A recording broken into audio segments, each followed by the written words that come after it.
السلام علیکم ورحمۃ اللہ وبرکاتہ۔ بسم اللہ والحمد للہ والصلاة والسلام علی رسول اللہ وعلی آلہ وصحبہ ومن والہ اما بعد۔ خواتین و حضرات، مختصر درس حدیث کے سلسلے کے ساتھ خلیق الرحمن آپ سے مخاطب ہیں۔ آج کی جو ہماری مختصر درس حدیث ہے اس کا تعلق صحیح بخاری سے ہے اور 1469 نمبر حدیث ہے، اور اس کے راوی حضرت ابو سعید خدری رضی اللہ تعالی عنہ ہے۔ اس حدیث کا تعلق دراصل سوال سے بچنا ہے، مانگنے سے بچنا ہے۔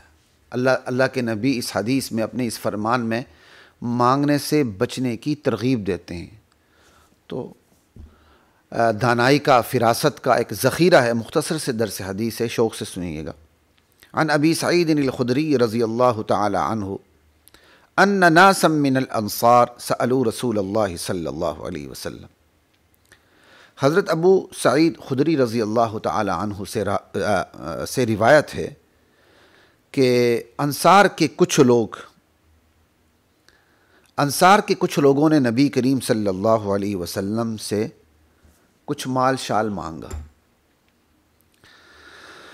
فأعطاہم، آپ نے انہیں عطا کر دیا۔ ثم سألوہ، پھر مانگا۔ فأعطاہم، پھر آپ نے انہیں دے دیا۔ ثم سألوہ، پھر تیسری مرتبہ مانگا۔ فأعطاہم، پھر تیسری مرتبہ بھی آپ نے انہیں عطا کر دیا، یہاں تک کہ حتی نفد ما عندہ، کہ نبی علیہ السلام کے پاس جو کچھ تھا دینے کو وہ ختم ہو گیا۔ اب نبی علیہ السلام کا صبر دیکھیں اور پھر تعلیم کا طریقہ دیکھیں۔ فقال، آپ صلی اللہ علیہ وسلم نے ارشاد فرمایا، یعنی 3 دفعہ دینے کے بعد جب آپ کے پاس کچھ بھی نہیں بچا، تب آپ صلی اللہ علیہ وسلم نے ترغیب دیتے ہوئے ارشاد فرمایا کہ ما یکون عندی من خیر فلن ادخرہ عنکم، میرے پاس جو کچھ ہوتا ہے نا، میں تم سے بچا کر کسی اور کے لیے نہیں رکھتا۔ کتنی بڑی بات ہے! اللہ کے نبی ماں باپ سے بڑھ کر شفیق، رحیم۔ یعنی اب یہ چیز جو آپ نے بات کرنی ہے، اس کے لیے آپ نے کیا کمال کی تمہید باندھی۔ یہ ہے دلوں کو روک کے رکھنے والی چیز، اپنی طرف مائل کرنے والی چیز، دل کہیں اور نہ جائے۔ ٹھیک ہے، یعنی آپ نے متوجہ بھی کیا، اور جو اصل بات ہے اس سے پہلے کیا کمال کی تمہید بھی باندھی، دلوں کو متوجہ بھی کیا۔ اس جملے سے دل نرم پڑ جاتا ہے کہ میرے پاس جو کچھ ہے نا، میں تم سے بچا کے کسی اور کے لیے نہیں رکھتا۔ ما یکون من عندی خیر فلن ادخرہ عنکم۔ اب جو آپ نے بات سمجھانی تھی وہ آپ کہنے لگے ہیں، آپ فرمانے لگے ہیں، ذرا غور سے سنیے گا کہ سنو، وَمَن يَسْتَعْفِفْ يُعِفَّهُ اللَّهُ، جو شخص بھی بچتا ہے اللہ اسے بچا دیتے ہیں۔ یہ چونکہ سیاق و سباق کیا ہے؟ سوال ہے نا۔ جو شخص سوال کرنے سے بچتا ہے، حتی الامکان، جہاں تک اس کے لیے ممکن ہو، وہ مانگنے سے بچا رہتا ہے۔ جو شخص مانگنے سے بچا رہتا ہے، اللہ تعالیٰ بھی اسے مانگنے سے بچا لیتے ہیں۔ بھائی، اس سے بڑی نعمت کیا ہو کہ بندے کو مانگنے کی ضرورت ہی پیش نہ ہے، بلکہ دیتا پھرے بندہ۔ تو خواتین و حضرات، میں آپ کو ایک اور بات بتا دوں، میں طبقے کا نام نہیں لوں گا، لیکن یہاں کچھ ایسے لوگ بھی بعض طبقوں میں ہیں جو پرانے کپڑے پہن کے بیٹھتے ہیں۔ اپنی استعداد کے مطابق وہ اپنا لباس نہیں رکھتے۔ کیوں؟ تاکہ لوگ ان کو غریب سمجھیں اور ان کی مدد کریں۔ وہ اپنے آپ کو ہمیشہ یتیم، مسکین، فقیر بنا کے رکھتے ہیں خود کو، تاکہ دوسرے دیکھیں تو انہیں ترس آئے۔ وہ ترس آئے تو پھر ان کی مدد ہوتی رہے، ان کی جیب گرم ہوتی رہے۔ چلیں جی، میں بتا دیتا ہوں، مجھے شرم بھی آ رہی کہتے ہوئے، لیکن بتانا ضروری ہے۔ ایسے لوگ، یہ پیشور قسم کے جو مسجد کے خادم ہوتے ہیں یا امام ہوتے ہیں یا مؤذن ہوتے ہیں، جن کے اندر غیرت نہیں ہوتی، سوال سے بچنے کی غیرت نہیں ہوتی، تو وہ کئی دفعہ نمازیوں کے سامنے بغیر استری کے کپڑے، پرانے کپڑے، عجیب قسم کا ڈیل ڈول، اپنے آپ کو یتیم مسکین بنا کے رکھنا، اور پیچھے پلاٹوں پہ پلاٹ رکھنا کہ مقتدی کو پتہ ہی نہیں کہ ماشاءاللہ حضرت نے مانگ مانگ کے پلاٹوں کی ایک دنیا بنا لی ہے، لیکن اپنا انداز ایسا رکھنا کہ اگلا دیکھے تو جی امام صاحب دیکھیں جی کتنی تنخواہ، واقعی اماموں کی، مؤذنوں کی، خادموں کی بڑی کم تنخواہ ہوتی ہے روٹین کے اندر۔ تو دوسری طرف سے جن کے اندر غیرت نہیں ہوتی انہوں نے بڑے دروازے کھولے ہوتے ہیں سوال کرنے کے۔ اب عموماً لوگوں کے اندر جو خدا ترس لوگ ہوتے ہیں ان کا ایک طریقہ کار ہوتا ہے، وہ دیتے ہوئے چھپا کے دیتے، کسی کو پتہ نہ چلے۔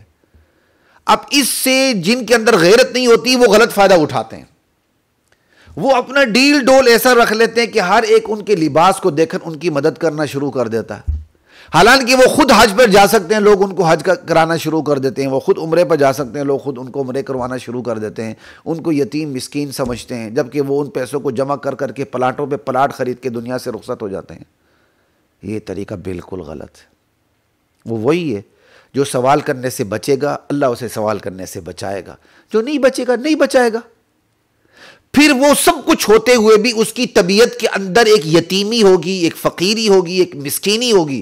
دولت مند ہوتے ہوئے بندہ یتیم ہو، مسکین ہو، فقیر ہو، اپنے مزاج کے اعتبار سے، اپنی عادات کے اعتبار سے، اپنے اطوار کے اعتبار سے، اپنے چال چلن کے حوالے سے، اور ماحول میں جو اس کے حوالے سے ایک رائے بن چکی اس کے حوالے سے۔ اس سے بڑھ کر بدقسمتی کیا ہے کہ بندہ دینے والا ہو لیکن وہ لے رہا ہے۔ اللہ میری اور آپ کی حفاظت فرمائے۔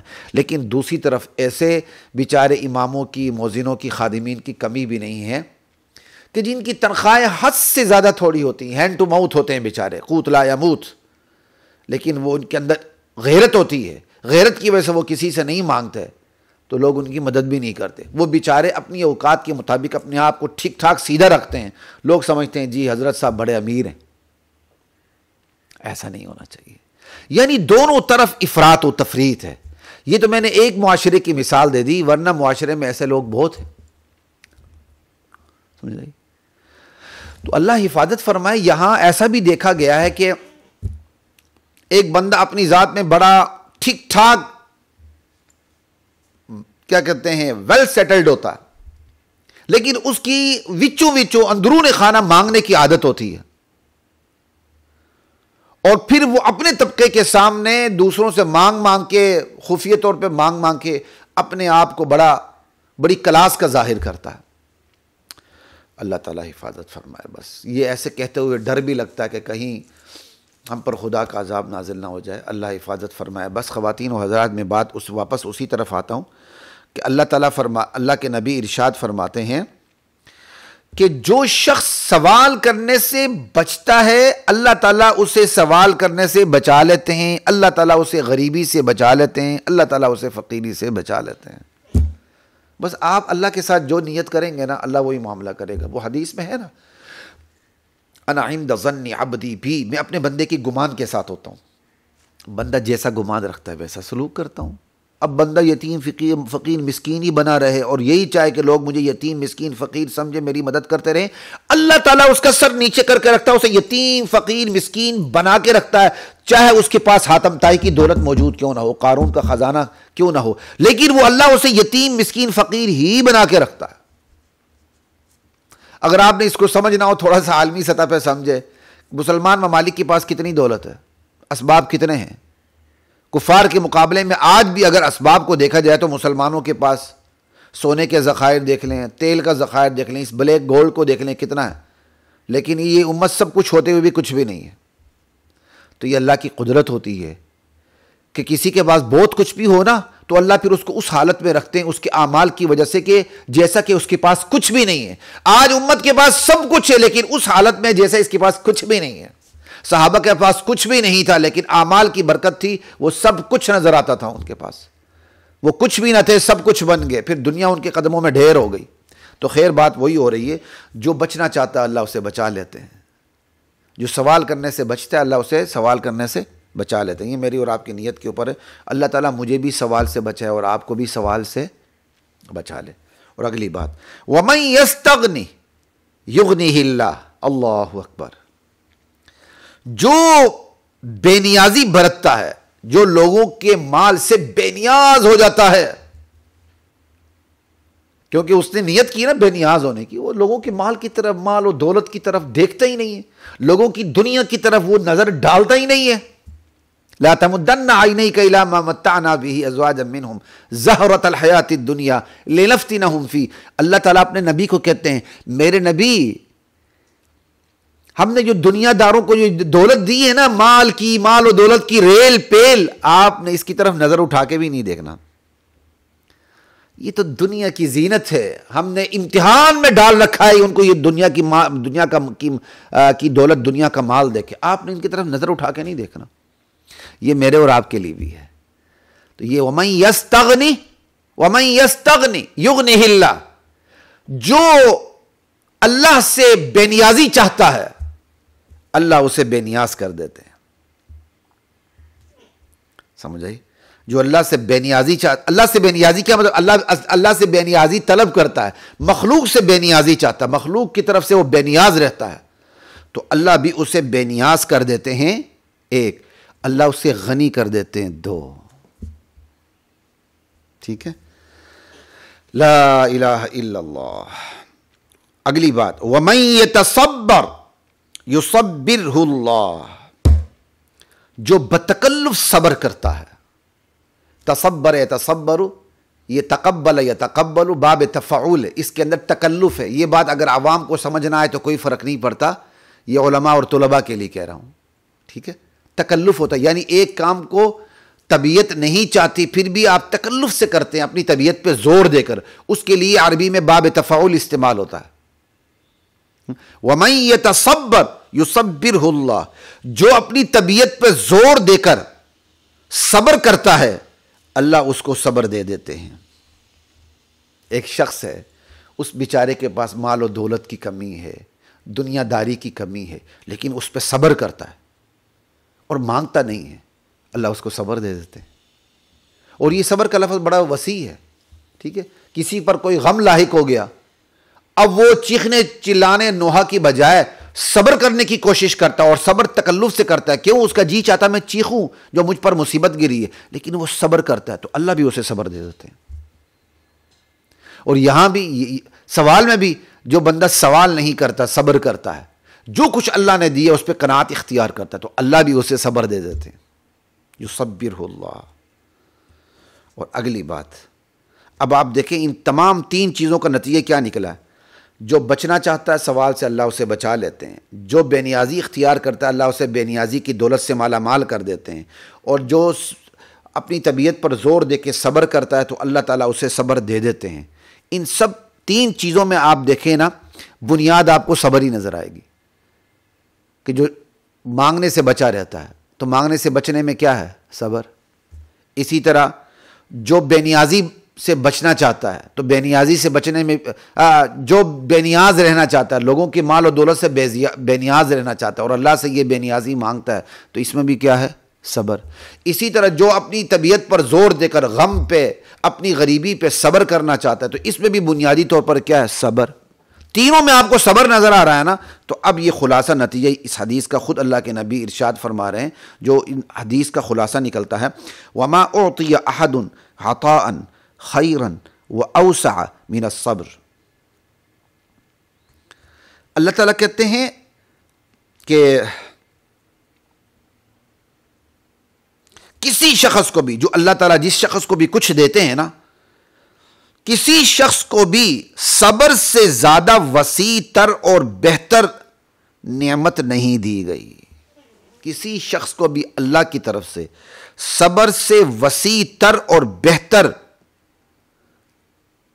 نعمت نہیں دی گئی. نہیں دی گئی کسی کو عطا، ایسی عطا کہ جو بہتر ہو اور وسیع تر ہو صبر سے. یہ میں نے آپ کو لفظی ترجمہ کر دیا. وَمَا أُعْطِيَ أَحَدٌ، نہیں دی گئی کسی کو کیا چیز؟ عطاءً. نہیں دی گئی کسی کو عطاءً، یہ مفعول مطلق ہو گیا. نہیں دی گئی کسی کو کیا کہتے ہیں؟ عطا. کیا کہ مفعول مطلق تو خیر نہیں ہے، یہ اس کا مفعول ثانی بنتا ہے. نہیں دی گئی کسی کو عطا وہ ایسی عطا جو بہتر اور وسیع تر ہو صبر سے، یعنی صبر سے بہتر اور وسیع تر جو چیز ہے وہ کسی کو نہیں دی گئی، یعنی اللہ کی طرف سے جو سب سے بہترین چیز اور سب سے وسیع ترین چیز کسی کو دی گئی تو وہ صبر ہے. ٹھیک ہے؟ کیوں؟ صبر سے ساری چیزیں، یہ صبر ایسی کلیدی چیز ہے کہ باقی ساری چیزیں اسی سے باہر آتی ہیں. بندے کے ہاتھ میں صبر، بندے کو اللہ صبر عطا کر دے تو پھر بندہ اپنی فقیری پر بھی صبر کرتا ہے، اپنی غریبی پر بھی صبر کرتا ہے، دنیا داری کی طرف نہیں جاتا، سارے خیر پھر اس صبر سے نکلنا شروع ہو جاتے ہیں. یہ تھی جی حدیث صحیح بخاری کی، آپ نے یہ سن لی. نتیجہ یہ ہے اللہ سے آپ جو مانگیں گے، جیسا مانگیں گے، اللہ پھر وہی سلوک کرتا ہے. ٹھیک ہے؟ اللہ تعالیٰ سے دنیا سے بے نیازی مانگیں گے، اللہ تعالیٰ بے نیازی دے دیتا ہے. اور اگر ہوتے ہوئے بھی نہ ہوتے ہوئے بھی ہر وقت سوال کرنے کی عادت پہ لگے رہیں گے تو پوری زندگی پھر سوال کی عادت پہ ہی لگے رہیں گے. ٹھیک؟ اور دوسری بات یہ سمجھیں کہ یہ جو اچھی صفات ہوتی ہیں نا، یہ اکتسابی ہوتی ہیں. کیا ہوتی ہیں؟ اکتسابی. کیا مطلب؟ انہیں باقاعدہ عادت ڈال کے یہ صفات اختیار کی جا سکتی ہیں. اب ایک بندہ ہے، اس کی عادت ہی سوال کرنے کی، ہر وقت کچھ بھی نہیں ہے، لیکن جیسے ہی ختم ہوتا ہے سوال کرتا ہے، جیسے ہی ختم ہوتا ہے سوال کرتا ہے. تو اب وہ اپنی طبیعت پر زور ڈال کے سوال کی عادت کو ختم کرنے کی کوشش کرے تو انشاءاللہ سوال ختم کرنے کی عادت اس کے اندر پیدا ہو جائے گی. یہ صفات باقاعدہ محنت سے حاصل کی جاتی ہیں، اس پر محنت کرنی پڑتی ہے. یہ نہیں ہوتا رات کو سو جائیں تو صبح خود بخود آپ غنی بن جائیں، صابر بن جائیں اور خود بخود آپ کے اندر صفات آ جائیں. ان صفات کے لیے محنت کرنی پڑتی ہے. شروع میں بندے کو تکلیف ہوتی ہے، لیکن آہستہ آہستہ بندے کی عادت بن جاتی ہے، پھر وہ سوال نہیں کرتا. یہ بالکل ایسا ہی جو صبح کی نماز نہیں پڑھتا، اس کے لیے صبح کی نماز پڑھنا ایسا ہی ہے جیسے سمجھ آئی ہزاروں میل پیدل سفر کرنا. لیکن اپنے اوپر کیا کہتے ہیں، جبر کر کے بندہ زبردستی اٹھنا شروع کر دے نا، پھر صبح کی نماز کی اتنی عادت پڑ جاتی کہ اب نہ اٹھنا اس کے لیے محال ہو جاتا. تو اچھی صفات کے لیے محنت کرنی پڑتی ہے، اس کا کسب، اسے کمانا پڑتا ہے. جب اچھی صفات کی کمائی آپ شروع کر دیں گے نا تو اس کمائی کی عادت پڑ جائے گی. یہ بالکل ایسا ہی ہے، باپ بیٹے کو ایک اور دکان کھول کے دیتا ہے، بیٹا جا میں تو اس دکان پہ بیٹھا ہوں، تو ایک اور دکان کھول، قارون کا خزانہ جمع کر. اور بیٹا سونا کا چمچہ لے کر پیدا ہوا ہے، اس کو دکان پہ بیٹھنے کی عادت نہیں، وہ 4 اونا 4 ایسے کر کے جا کے دکان پہ بیٹھتا ہے. تو رفتہ رفتہ اس کی ایسی عادت بن جاتی ہے کہ وہ چھٹی کے دن بھی دکان کھولنے لگتا ہے. میں جہاں سے سودا کرتا ہوں، میں نے وہاں ایک بچے کو دیکھا، نوجوان لڑکا ہے، تو اسے پڑھائی سے اٹھا کے اس کے باپ نے اسے بٹھا دیا دکان پہ. شروع میں نے دیکھا اس کا دل ہی نہیں لگتا تھا اور اسے کچھ پتہ بھی نہیں تھا. صاف پتہ چلتا تھا کہ اس بچے کا دکان پہ دل نہیں لگ رہا ہے. اب آپ جناب علی وہ ایسے سودے کر رہا ہوتا، تو مطلب عادت پڑ گئی نا. تو عادت ڈالنی پڑتی ہے. تو اچھی صفات کی عادت ڈالیں، کمائی کی کوشش کریں تو اچھی صفات کو بندہ کما لے گا. دنیا کما سکتا ہے عادت سے، تو پھر اچھی صفات کیوں نہیں کمائی جا سکتی، بلکہ زیادہ آسانی سے کمائی جا سکتی ہیں. اللہ ان صفات پر عمل کرنے کی مجھے بھی توفیق عطا فرمائے اور آپ سب کو بھی توفیق عطا فرمائے. اجازت دیجیے. السلام علیکم ورحمۃ اللہ وبرکاتہ. وَلَقَدْ أَنزَلْنَا